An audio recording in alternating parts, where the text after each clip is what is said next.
الله أكبر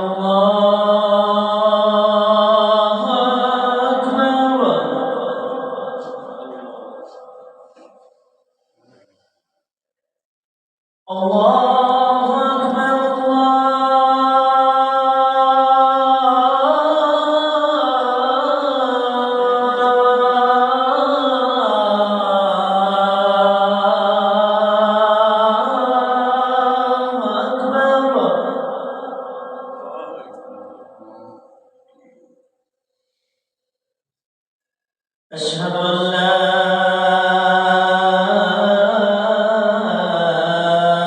إله إلا الله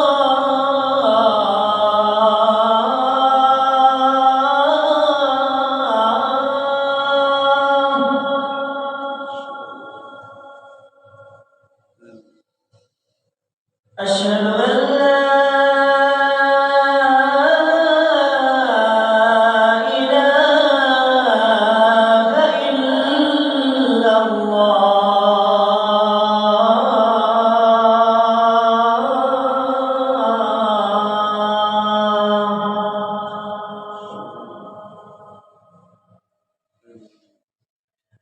أشهد أن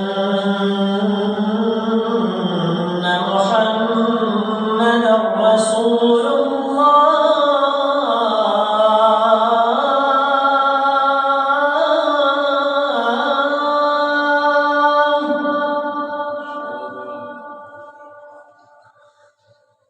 أشهد أن محمدا رسول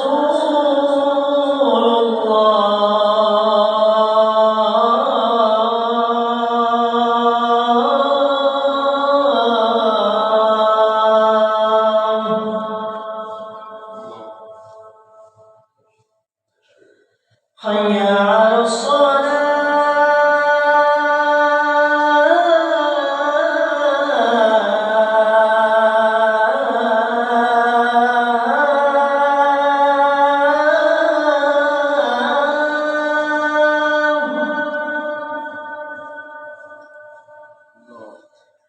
حي على الصلاة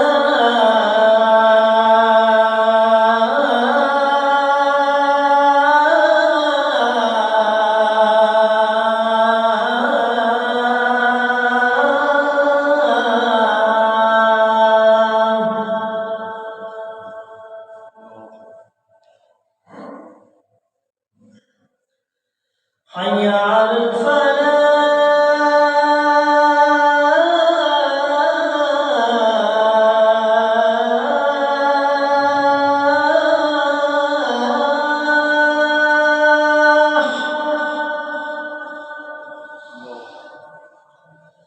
حي على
السلام عليكم ورحمة الله وبركاته.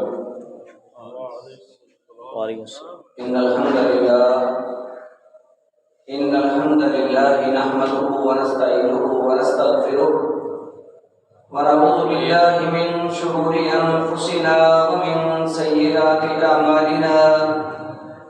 من يهده الله فلا مضل له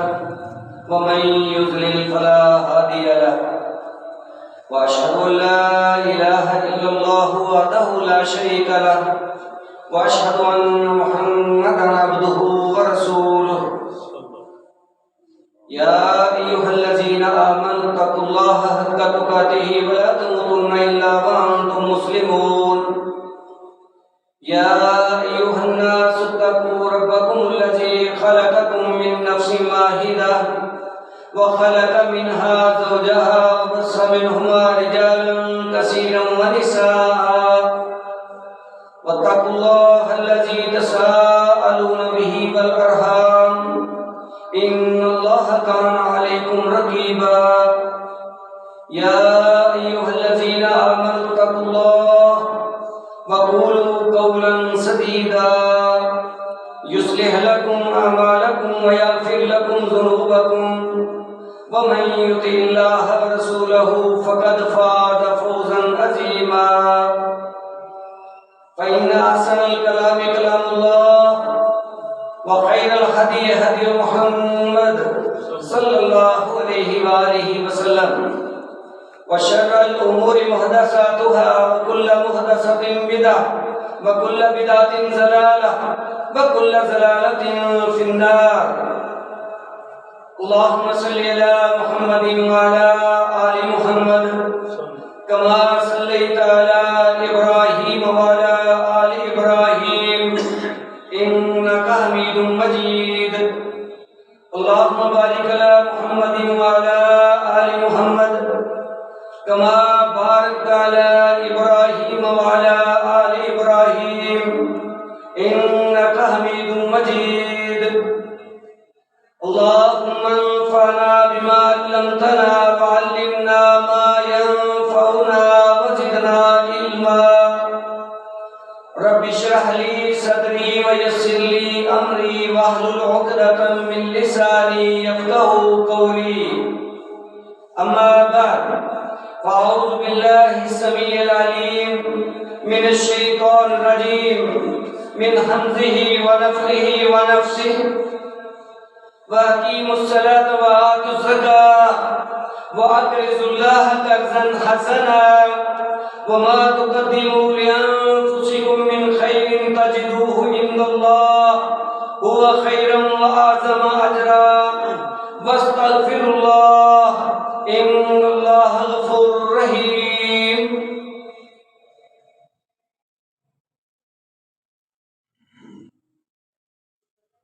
اللہ سبحانہ و تعالیٰ نے اپنے بندوں پر بہت زیادہ احسانات فرمائے ہیں۔ کچھ احسانات اس کی نعمتوں کی صورت میں ہیں جو انسان اپنے لیے پاتا ہے اور انہیں استعمال کرتا ہے، اور کچھ احسانات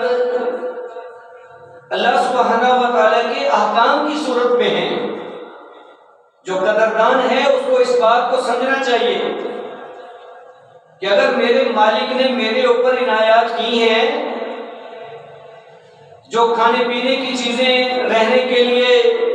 میرے جسم کے آرام کے لیے جو نعمتیں میں استعمال کرتا ہوں، جس مالک نے وہ عطا کی ہیں، اس مالک نے میری روح کے علاج کے لیے اس سے زیادہ قیمتی انعامات وہ بھی فرمائے ہوئے ہیں۔ سمجھنے کی کمی ہے، سمجھنا چاہیے، اور ضرورت ہے اس بات کی کہ اگر ہم اس جسم کو آرام دینے کے لیے، وقتی فائدے کے لیے اگر ہم سمجھتے ہیں کہ یہ چیز ہمارے لیے بڑی اچھی ہے اور ہم نے اس کو استعمال کرنا ہے، اس کو حاصل کرنا ہے، تو پھر بھائی جو انسان کی روح ہے، جس نے ایک لمبی زندگی گزارنی ہے، اور وہ لمبی زندگی جو کبھی ختم نہ ہوگی، کیا اس زندگی کے لیے بھی ہم نے کچھ کر لیا ہے؟ تو کیا ہمیں اس بات کی سمجھ نہیں آتی کہ ہمارا مہربان مالک جہاں ہمارے اوپر بہت زیادہ نوازشات کرتا ہے، کیا اس کے احکامات اس حکمت سے خالی ہو سکتے ہیں کہ وہ ہمارے جسم اور روح کے فائدے کے لیے نہ ہو؟ سو یہ بات ہے سمجھنے والی کہ ہم اس بات کو فیل کریں اپنے اندر اپنے ذہن میں بٹھائیں، اپنے آپ اس بات کو نوٹ کریں کہ ہماری روح کے علاج کے لیے، ہمارے مستقل فائدے کے لیے اللہ تعالیٰ نے کتنے احکامات ہمیں دیے ہیں اور اپنی مقدس کتاب کے اندر نازل فرمائے ہیں۔ تو کیا یہ چیز اللہ کے انعام اور احسان سے کم ہے؟ نہیں نہیں بھائی، یہ چیز تو آپ کی دنیا کی نعمتوں سے بھی بالا تر ہے، سمجھنا چاہیے ہمیں اس بات کو۔ تو آج کے سبق کے اندر میں نے جو آیت کا ایک حصہ آپ کے سامنے تلاوت کیا ہے، اللہ پاک کس احسان کا تذکرہ فرما رہے ہیں، کس انعام کو نوازش کی صورت میں ہمیں دے رہے ہیں۔ تو سنیے، اللہ فرماتے ہیں وَأَقِیمُوا الصَّلَاةَ وَآتُوا الزَّکَاةَ، یہ اپنے جسم کے ذریعے بھی اللہ کو خوش کرو اور اپنے مال کے ذریعے سے بھی اللہ کو خوش کرو۔ وَأَقْرِضُوا اللَّهَ قَرْضًا حَسَنًا، یہ تمہاری عبادتیں، یہ تمہارے جسم کی محنتیں، یہ تمہارے مال کی قربانیاں، اللہ فرماتے ہیں ہم اس کو ضائع نہیں کریں گے، یہ سب کچھ دیا ہوا ہمارا، لیکن سن لو انسانوں، ہمارا احسان کے اوپر احسان کہ ہمارا یہ مطالبہ کرنا بھی آپ سے کسی احسان سے کم نہیں، لیکن اگر آپ نے یہ کام کر لیا، تم نمازی بن گئے، اللہ کے راستے میں مال خرچ کرنے والے بن گئے، تو پھر یہ تمہارا ہمارے ذمہ قرض ہو گیا۔ کتنا اس کا احسان ہے۔ حالانکہ دنیا کے اندر کوئی بھی انسان کسی کو کچھ دے دے اور اس میں کچھ واپس اس میں سے لے لے، کبھی وہ قرض نہیں بن سکتا۔ وہ تو میں سمجھتا ہوں کہ اس کا حق ہوگا، وہ اس نے دیا ہے، جتنا چاہے اس میں سے واپس لے لے، اس کے اندر دینے والے کو بھی کوئی تکلیف نہیں ہوتی۔ لیکن یہ مالک کی مہربانیاں ہیں۔ اللہ کیا فرماتے ہیں، بندے یہ عنایت تو میری ہے، یہ جسم تو میں نے تمہیں دیا، یہ مال تو میں نے تمہیں دیا، لیکن چلو آجا میرے حکم پہ عمل کر لے، باقی الصلاۃ، نماز کو قائم کر لو، اس کے ادب اداب سیکھ کر کے اس کو ادا کرنے والے بن جاؤ، وآتوا الزکاۃ، اور اپنے مال کو پاک صاف کر لو، زکوٰۃ کی ادائیگی کرو، اپنے مال کو اللہ کی راہ میں خرچ کرو، وَأَقْرِضُوا اللَّهَ قَرْضًا حَسَنًا۔ اللہ فرماتے ہیں میری طرف سے یہ اعلان ہے تمہارے لیے، اللہ کو قرض حسنہ پیش کر لو۔ اب قرض کو آپ جانتے ہیں، قرض جو کوئی دوست کسی سے لیتا ہے، جو کوئی بھائی کسی کو قرض دیتا ہے، تو وہ لین دین کا معاملہ ہوتا ہے، نہ قرض وہ لینے والا معاف کرتا ہے، نہ دینے والا ہی سمجھتا ہے کہ بس ٹھیک ہے جی یہ تو اب مجھے گفٹ ہو گیا ہے، اب یہ قابل واپسی ہے نہیں۔ بلکہ یہ قرض ایسی چیز ہے کہ اگر کوئی دبا جاتا ہے، اگر دنیا کے اندر لے کر کے وہ حق تلفی بھائی کی کر جاتا ہے تو ناقابل معافی ہے۔ اللہ تعالیٰ کے ہاں یہ ایسا جرم بن چکا ہے کہ تو نے بھائی کا مال ہی دبا دیا، وہ جو تمہارے پاس امانتاً رکھا گیا، وہ جو تو نے بطور قرض لیا، آج تو واپس دینے کے لیے تیار نہیں ہے، تیرے لیے معافی کی کوئی گنجائش نہیں ہے۔ پیارے پیغمبر کا طریقہ دیکھیے، جب آپ جنازہ پڑھتے پڑھاتے تھے تو آپ پوچھتے تھے نا اس کے ذمہ قرض ہے؟ اگر تو کہا جاتا کہ نہیں جی قرض نہیں ہے تو آپ جنازہ پڑھاتے، اگر یہ بتایا جاتا کہ اس کے ذمہ قرض ہے تو پھر آپ نماز جنازہ سے رک جاتے تھے، یا تو اپنے پاس سے ادائیگی، یا کوئی بھائی ذمہ لے لے کہ میں اس کا قرض ادا کرتا ہوں، تو پھر آپ اس کا جنازہ پڑھاتے تھے۔ یہ قرض کا معاملہ ایسا ہے، یعنی ایک ایسی اماؤنٹ ہے، ایک ایسی چیز ہے جو ناقابل معافی ہے۔ تو ذرا سوچئے اللہ تعالیٰ اپنے ذمہ کس چیز کو لے رہے ہیں، یہ کس قدر اس مالک کا احسان ہے۔ اللہ فرماتے ہیں وَأَقْرِضُوا اللَّهَ قَرْضًا حَسَنًا، جاؤ انسانوں میری عنایت میرے راستے میں مجھے واپس دے دو، عبادت کی شکل میں، محنت کی شکل میں، مال خرچ کرنے کی شکل میں، جاؤ تمہارا میرے ذمہ قرض ہو گیا۔ کوئی کرتا ہے دنیا کے اندر ایسے؟ وہ پاور والی ذات ہے،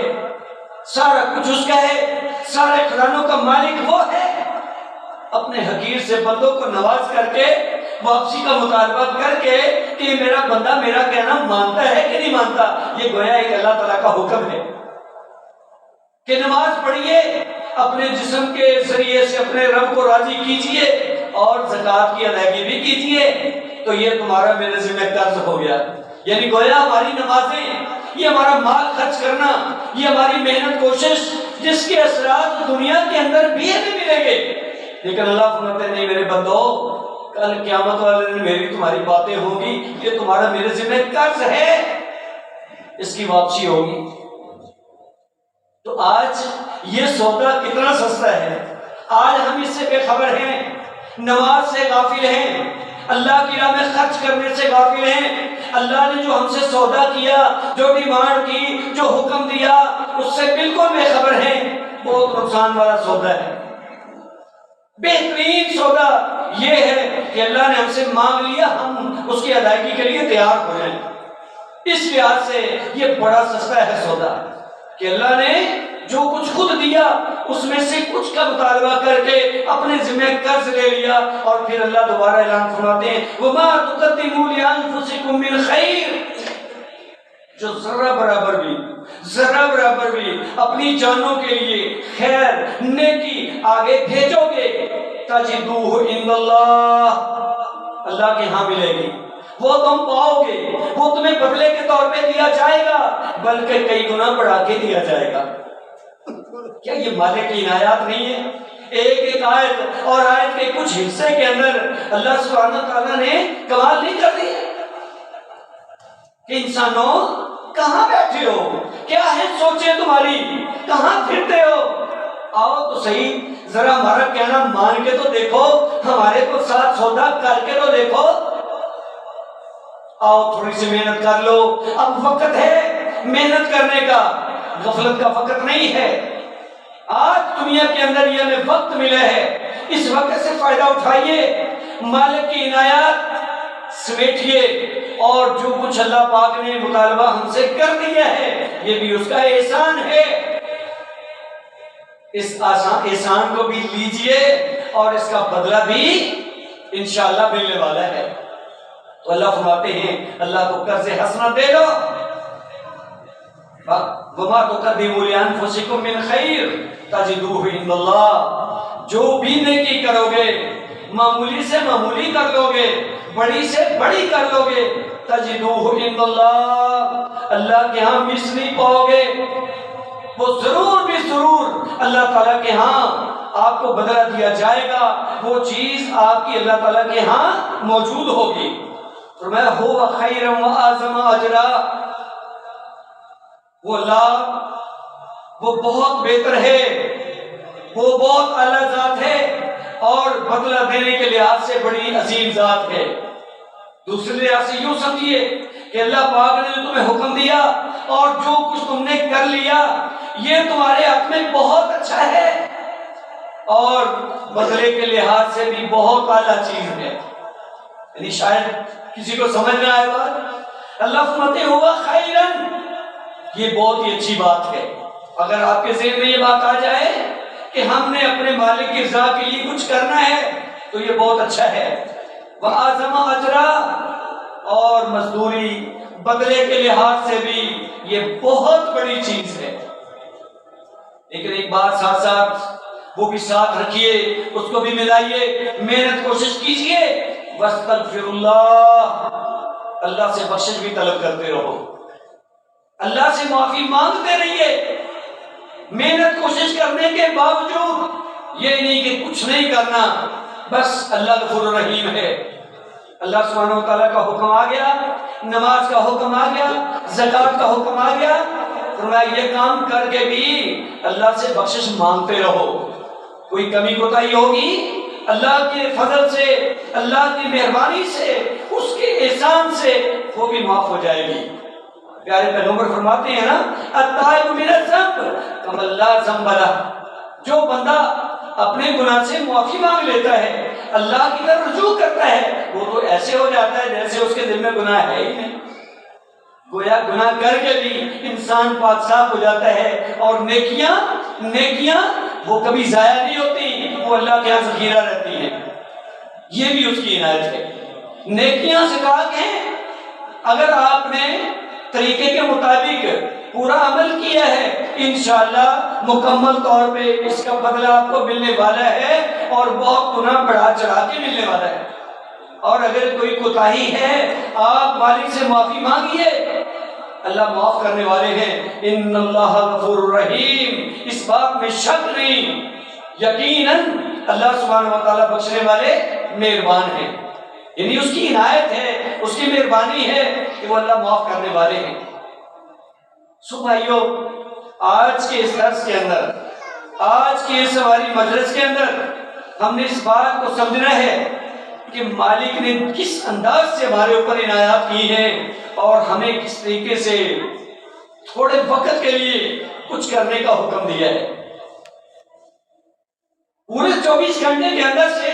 تھوڑا سا وقت زیادہ سے زیادہ اس کو شمار کریں تو شاید 1 گھنٹہ بن جائے۔ تو کیا جس مالک نے یہ زندگی، یہ سانس اور یہ 24 گھنٹے دیے، کیا اس کے لیے 1 گھنٹہ بھی مشکل ہو جائے گا ہمارے لیے؟ یہ تو ناشکری ہے، یہ تو بے قدری والی بات ہے۔ اگر سمجھتے ہو کہ ہم اللہ کی مخلوق ہیں، وہ ہمارا خالق مالک رازق ہے، ساری چیزیں وہی عنایت کرنے والا ہے، تو پھر اس کے لیے کچھ وقت نکالنا یہ ہمیں مشکل نہیں لگنا چاہیے، بلکہ بڑی فراخ دلی کے ساتھ، بڑی ہمت کے ساتھ، بلکہ بڑی محبت کے ساتھ وقت نکالنا چاہیے۔ آپ کو معلوم ہے، عزیز و اقارب کو ملنے کے لیے، دوستوں کو ملنے کے لیے، کہیں کسی محفل کو اٹینڈ کرنے کے لیے بڑی ہماری تیاری بھی ہوتی ہے، محنت کوشش بھی ہوتی ہے، اور بڑی محبتیں بھی دل میں ہوتی ہیں۔ تو جس مالک کی پوری زندگی 24 گھنٹے عنایات جاری ہیں اور جاری رہیں گی، کیا اس کے ساتھ ایسی محبت نہیں ہونی چاہیے؟ کیا اس کا حکم جو ہے وہ ایک عنایت سے کم ہے؟ کیا وہ اللہ تعالیٰ کا احسان عظیم نہیں ہے کہ اس نے ہمیں پابند کیا کہ یہ کام کریں، یہ آپ کے لیے فائدہ مند ہے؟ تو آئیں، اگر اس بات کو ہم نے سمجھ لیا ہے تو پھر یہ نماز جو براہ راست جس کا معنی رحمت کا ہے، اللہ سبحانہ و تعالیٰ کی رحمت کا حصول چاہتے ہیں، اور یقیناً اس کی بڑی برکات ہیں، کیونکہ اللہ مہربان ہو جائے تو بیڑا پار ہو جاتا ہے۔ رسول اللہ صلی اللہ علیہ وسلم کو پریشانی ہوتی تھی، آج ہم بھی یہ دعوے کرتے ہیں، آج ہم بھی رونا روتے ہیں، آج ہم بھی ڈنڈورا پیٹتے ہیں، جی فلاں کام کی مجھے بڑی ٹینشن ہے، مجھے ٹینشن کی وجہ سے شوگر ہو گئی ہے، مجھے بڑی پریشانی ہے، مجھے مالی پریشانی ہے، مجھے جناب اپنے وجود کے لحاظ سے بیماری کی بڑی پریشانی ہے، مجھے اولاد کی طرف سے پریشانی ہے۔ پریشانیوں کا گھر ہے، اس میں کوئی شک نہیں، دنیا کے اندر آزمائشیں، مصیبتیں، پریشانیاں موجود ہیں، لیکن کیا اس کا کوئی حل نہیں ہے ہمارے پاس؟ تو پیارے پیغمبر سے حل لے لیجئے۔ آپ کو جب کبھی کوئی پریشانی لائق ہوتی ہے، آپ فرماتے قوم یا بلال، بلال اٹھو، بات سے اذان دیجئے، وَأَرِحْنَا بِالصَّلَاةِ، نماز کے ساتھ میرے دل کو سکون دو۔ مطلب کیا؟ مقصد یہ ہے کہ بلال نماز کا وقت ہوا جاتا ہے، اٹھیے، اذان دیجئے، میں محمد رب کی عبادت کروں گا، اللہ کے سامنے جھکوں گا، رب کی نماز پڑھوں گا تو میرے دل کو سکون ملے گا۔ فَأَرِحْنَا بِالصَّلَاةِ، نماز کے ذریعے سے ہمیں راحت دیجئے، ہماری پریشانی ختم کیجئے۔ گویا نماز راحت کا سبب ہے، نماز سکون کا باعث ہے، نماز ٹینشن کا علاج ہے، نماز بیماریوں کی شفا کا کام دیتی ہے، نماز اللہ تعالیٰ سے لینے کا ذریعہ ہے، نماز جس کے اندر بنیادی طور پہ اللہ کی رحمت کا معنی ہے کہ اگر اللہ تعالیٰ کی رحمت کا حصول ہمیں چاہیے تو پھر نمازی بننا پڑے گا۔ یہ نماز گویا کہ ہمارے لیے سکون کا اور اللہ تعالیٰ کی رحمت کا باعث ہے کہ اگر ہم 1 گھنٹہ وقت نکالتے ہیں تو ہم کسی کے اوپر احسان نہیں کرتے، بلکہ اپنی تسکین کے لیے اور اپنے اوپر اللہ تعالیٰ کی عنایات لینے کے لیے، اللہ کی انعامات کو سمیٹنے کے لیے یہ ہماری کوشش ہوگی۔ دیکھ لیں، آپ پیارے پیغمبر کی سیرت کو دیکھیں، آپ کی تعلیمات کو دیکھیں، آپ اللہ تعالیٰ کے کلام کو دیکھیں،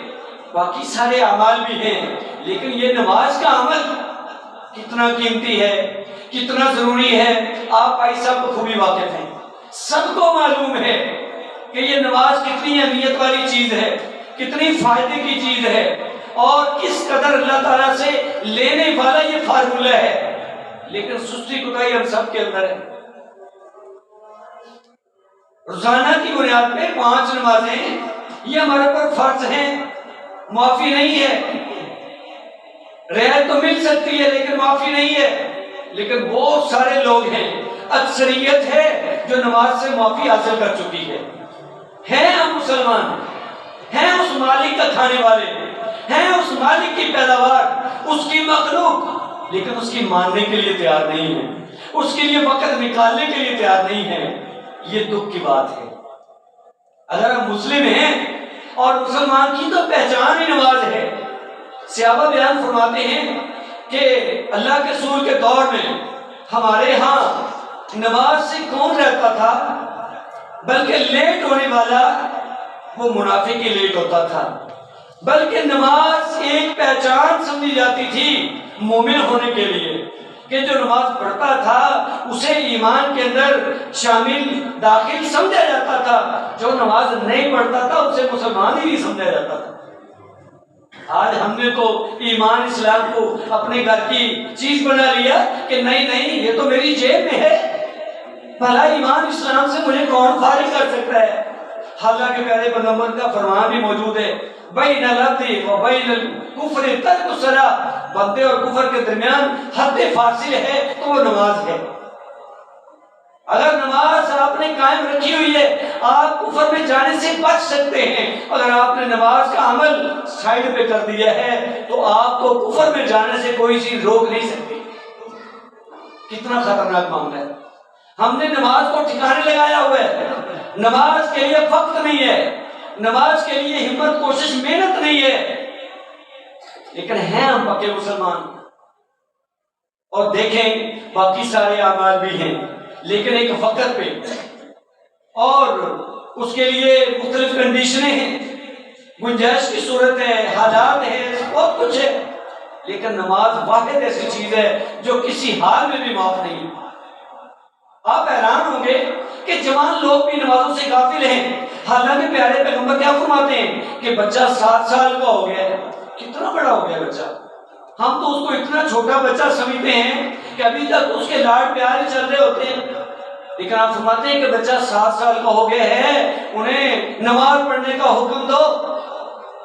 کیا لاگو ہو چکی ہے ان کے اوپر؟ نہیں۔ فرض ہو گئی ہے؟ بھائی نہیں، ابھی فرض تو نہیں ہوئی۔ کیا نماز پڑھنا اس کے لیے ضروری ہے؟ نہیں۔ لیکن نہیں، اس کے باوجود کیسی حکمت ہے دین کے اندر، آپ کے فرمان کے اندر، اگر اس عمر سے آپ بچے کو نماز پہ نہیں لگائیں گے تو بڑا ہو کے وہ نمازی نہیں بن سکے گا، الا ماشاءاللہ جس کو اللہ نواز دے، پھر وہ کوئی مشکل نہیں ہے۔ عام روٹین میں یہ تربیت کا ایک حصہ ہے کہ بچہ 7 سال کا ہے اس کو نماز پڑھنے کا کہو، اس سے پہلے تو بچہ خود بھی آتا ہے، فطرت ہے نا، چھوٹا بچہ ہوتا ہے 2 سال کا، 3 سال کا، 4 سال کا، وہ بھاگا چلا آتا ہے اپنے ابو کے ساتھ۔ ہم گھبراتے ہیں کہ یہ کیوں مسجد میں آتا ہے، یہ تو شور کرتا ہے، یہ تو بھاگتا ہے، یہ تو آگے سے گزرتا ہے۔ ٹھیک ہے، اس کے لیے بھی ممکن حد تک کوشش ہونی چاہیے کہ چلیں اس طرح کے زیادہ شور شرابہ یا ایسے معاملہ تو نہ ہو، لیکن چھوٹا بچہ یہ وہ معاملہ ایسا ہوتا ہے کہ اس کے اوپر وہ حدود لاگو نہیں ہوتی، وہ آگے سے بھی گزر جائے تو مسئلہ نہیں ہوتا اتنا۔ بہرحال یہ ایک فطرت ہے، چھوٹا بچہ سلیم الفطرت ہے، وہ بھاگا چلا آتا ہے، لیکن 7 سال کا ہو جائے گا نا پھر تھوڑا سا وہ داؤ لگانے کی کوشش کرے گا، وہ کھیل شغل میں مصروف ہو جائے گا، نماز کے لیے نہیں آئے گا، قاعدہ پارہ قرآن بھی پڑھنے کے لیے نہیں آئے گا، لہذا والدین کی محنت کوشش انشاءاللہ رزلٹ ملے گا۔ اب آپ فرماتے ہیں کہ بچہ 10 سال کا ہو گیا ہے تو وَضْرِبُوهُمْ، ان کی پٹائی بھی کرو، تھپڑ بھی لگا دو، لیکن یہ مشکل بات ہے، تھپڑ کون لگائے گا؟ ابھی تو چھوٹا بچہ ہے، ابھی تو کوئی اتنا بڑا ہوا نہیں ہے، کون سی نماز اس کے اوپر لاگو ہے؟ لیکن بھائی بات سمجھنے والی ہے، یہ پیارے پیغمبر کا فرمان ہے۔ بچہ 7 سال کا ہے، اس کو حکم دو کہو نماز پڑھنے کا، 10 سال کا ہو گیا ہے اب نہیں پڑھتا تو تھپڑ بھی لگا دو۔ یعنی سختی کریں گے تو بالغ ہونے تک یہ باقاعدہ نماز کے اوپر لگ چکا ہوگا۔ یہ ہے وہ اصل کام جو کرنے والا ہے، چھوٹے بچوں کی تربیت، ان کا اس ذہن کے ساتھ انہیں تیار کرنا اور اس عمر کے اندر ان کو جناب ایک راستہ دکھانا اور اس راستے پہ چلانا، یہ بہت بڑی کامیابی ہے۔ انشاءاللہ وہ بچہ جس کو 7 سال کی عمر میں آپ نے مسجد کا راستہ دکھایا، 10 سال کی عمر میں آپ نے اس کو پابند کرنے کی کوشش کی، انشاءاللہ بڑا ہو کے نمازی بنے گا۔ یہ اپنے لیے بھی اللہ تعالیٰ سے برکات سمیٹے گا، آپ کی بخشش کا بھی سبب بنے گا، آپ کے لیے بھی یہ ذخیرہ آخرت بنے گا، آپ کے لیے بھی یہ اجر و ثواب کا باعث بنے گا، آپ کے لیے بھی بعد میں نیکیوں کا ذریعہ بن جائے گا۔ جس کی اولاد ہے پھر وہ نیک اولاد ہے، تو یہ نماز جہاں یہ اللہ تعالیٰ کی رحمت کے حصول کا ذریعہ ہے، وہاں یہ اللہ تعالیٰ سے مانگنے کا اور دعاؤں کا بھی بھرپور ایک منبع ہے، یہ ایک ذخیرہ ہے دعاؤں کا۔ ہاں بھائی آپ کہیں گے نہیں جی نہیں، دعا تو وہ ہوتی ہے جو نماز پڑھنے کے بعد ہم مانگتے ہیں، بھائی وہ بھی دعا ہے، لیکن یہ نماز بذات خود پوری کی پوری دعا ہے۔ شاید ہم لوگ اس کے ترجمے سے نہ واقف ہیں۔ آپ پہلی دعا سے لے کر کے سلام پھیرنے تک آپ اس کا ترجمہ پڑھ لیں، انشاءاللہ دعا ہی دعا آپ کو ملے گی، دعا کے علاوہ اور کچھ ہے نہیں۔ سب کچھ پوری اللہ تعالیٰ کی عبادات میں سے خاص الخاص چیز یہ اللہ کو سورنا پکارنا، اللہ سے مانگنا ہے، اور یہ اللہ سے لینے اور مانگنے کا بہترین ذریعہ ہے نماز۔ اللہ کرے ہم نمازی بن جائیں، اللہ ہمیں نماز کی فکر عطا کر دے، اللہ پاک ہمیں اپنے اس وجود کو رب کے سامنے پیش کرنے کی تھوڑا سی ہمت کوشش کر لیں تو انشاءاللہ دنیوی لحاظ سے بھی ہمارے لیے فائدہ ہے، آخرت کے لحاظ سے بھی ہمارے لیے بہت زیادہ اجر و ثواب کا باعث ہے، کیونکہ اللہ پاک نے اس ہماری نماز کو بطور قرض قرار دے دیا ہے کہ تم محنت کوشش کرو، یہ تمہارا میرے ذمہ قرض ہو گیا، جو محنت کرو گے میرے ہاں وہ سارا کا سارا پاؤ گے اور اس کا اجر و ثواب تمہیں دیا جائے گا۔ اللہ پاک ہمیں اس دنیا کے اندر اس وجود کے ساتھ اللہ کے حضور محنت کرنے کی کوشش کرنے کی، بالخصوص اللہ کی عبادات اور عبادات میں سے خاص الخاص چیز نماز، اللہ تعالیٰ نے اس کی توفیق نصیب فرمائے۔ وصلی اللہ علیہ وسلم۔